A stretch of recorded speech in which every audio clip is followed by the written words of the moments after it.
Joined by Academy Manager Kieran Scarff. Kieran, first and foremost, obviously the well-being of your players is paramount regardless of whether you're in a pandemic or not, but I guess you're using this time to try and make sure they're okay as best they can be.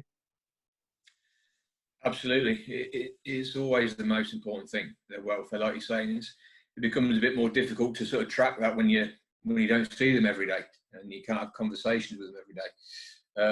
But we certainly keeping in touch with them all on a weekly basis. It's the first thing we're doing. Just having those conversations around how are you? It's as simple as that really, which is really important. Just having conversations.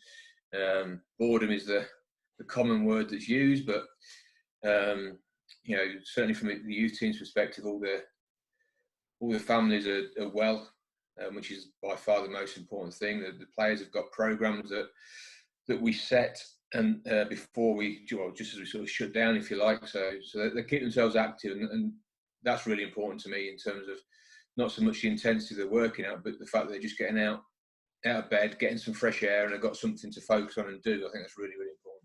Yeah, it's a difficult one, isn't it? Because as you say, you want people to have some kind of structure to their day, and be encouraged to get into the garden or do the walk a day and make sure you get that exercise in, because you can go a slippery slope if you don't. It's very easy to I suppose, develop bad habits, if you like, and get out of the habit of exercising. And I think just from a mental health perspective, getting out, getting some fresh air, and having a bit of structure is so important. Especially when we're going through, what we're going through at this moment in time with the restrictions that we're rightly under. Just making the most of what we can do is really important. Yeah, in terms of their education, obviously, I've lost track of all time of A, what day it is, B, what month we're in. But I guess their education elements that were set when the players went down into lockdown, in terms of doing some kind of work to keep themselves ticking over. Yeah, so in terms of the youth team, most of the second years had finished before we shut down. So it's good for them. Well, there's 3 or 4 still finishing their education, so we're on top of that. And the first years have still got their education to do, and normally would be finished around this sort of time.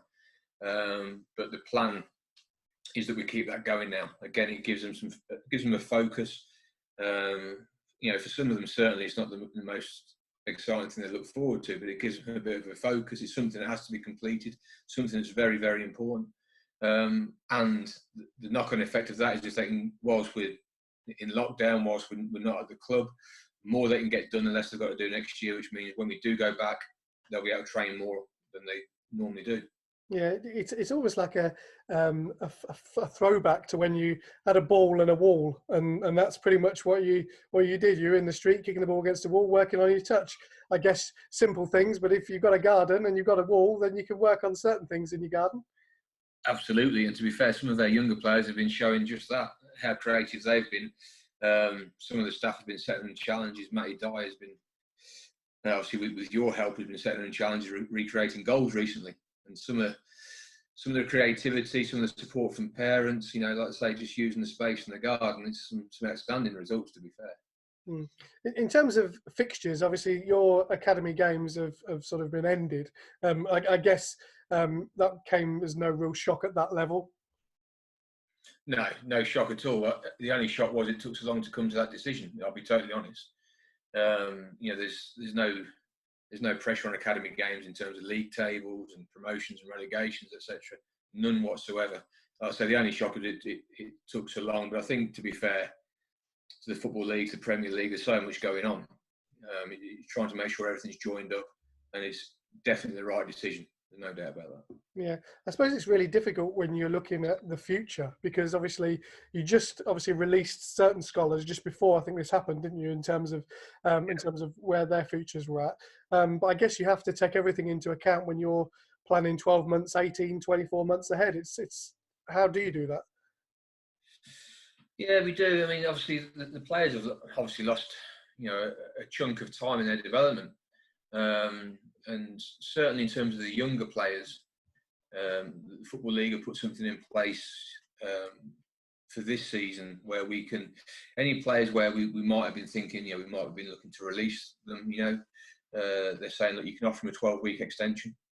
which won't start until the games program starts again next season, which is really good.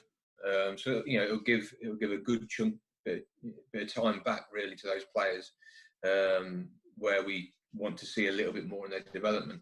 So that's going to help us massively. And then in terms of the older players, the scholars, again, as a club, we'll just have to look at where we're at.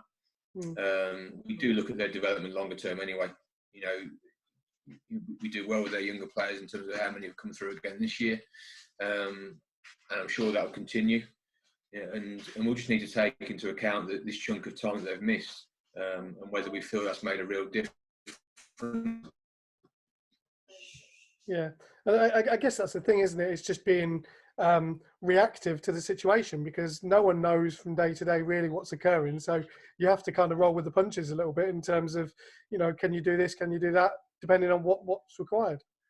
That's exactly it. I spoke to a few members of staff recently who have been asking the questions about, what's happening, have we got any ideas when we might be coming back, etc., etc. And the answer is no. It's as simple as that. But the one thing I'm really clear on is that as a group of staff and as a football club, we'll adapt. We'll adapt to what's put in front of us in terms of how we can work, and we'll get on and we'll do it and we'll make the most of it. I've no doubt about that, and I'm very confident we'll do that. Yeah, and I guess similar to the first team, when they come back, will you be, when your players come back in, I guess, is it a pre-season? Do you have to just look at where you are at that point and just get them back into doing some kind of training? Yeah, in an ideal world with the 18s, now the season's cancelled, it does help us massively in terms of planning. So you start looking forward to maybe sort of July the 1st as a routine sort of pre-season start time, and that might be realistic in some shape or form to have them back into a pre-season program. What I'd like to be able to do is to try and get them back in for 2 or 3 weeks.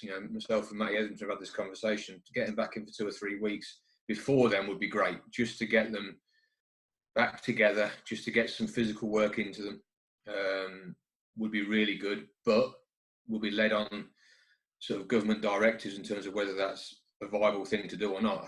Hopefully it is, but I'm not sure it will be, so we'll just have to wait and see. Yeah, you mentioned the players, you mentioned the parents, your staff. I mean, you must be proud of how they've reacted to what is an unprecedented situation. Well, they've been brilliant. I mean, it's the staff have just been so supportive of what the football club needs at this moment in time. We get together on Zoom. The full-time staff once a week. Matty Dye's doing some great work in terms of keeping the young players engaged with challenges. He's now organised a weekly CPD session for all the part-time coaches through the month of May. So we've got some external speakers. We've got Gavin Strachan doing something in a couple of weeks on Zoom with the part-time staff and the full-time coaches. So there's lots going on. I'm emailing the parents on a weekly basis just with some updates. They've been so supportive. I think they understand what everybody's going through, really, to be honest with you. And we need to understand what they're going through as well. They've got a lot on their plate, so I don't want to overload them, because there'll be all sorts of different things going on in each and every household, to be honest with you. But no, the positive reaction has been brilliant. There's no doubt about that. We've unfortunately we've had there's been some bereavements, in 2 or 3 families through this pandemic. So we're offering as much support to those families as we can.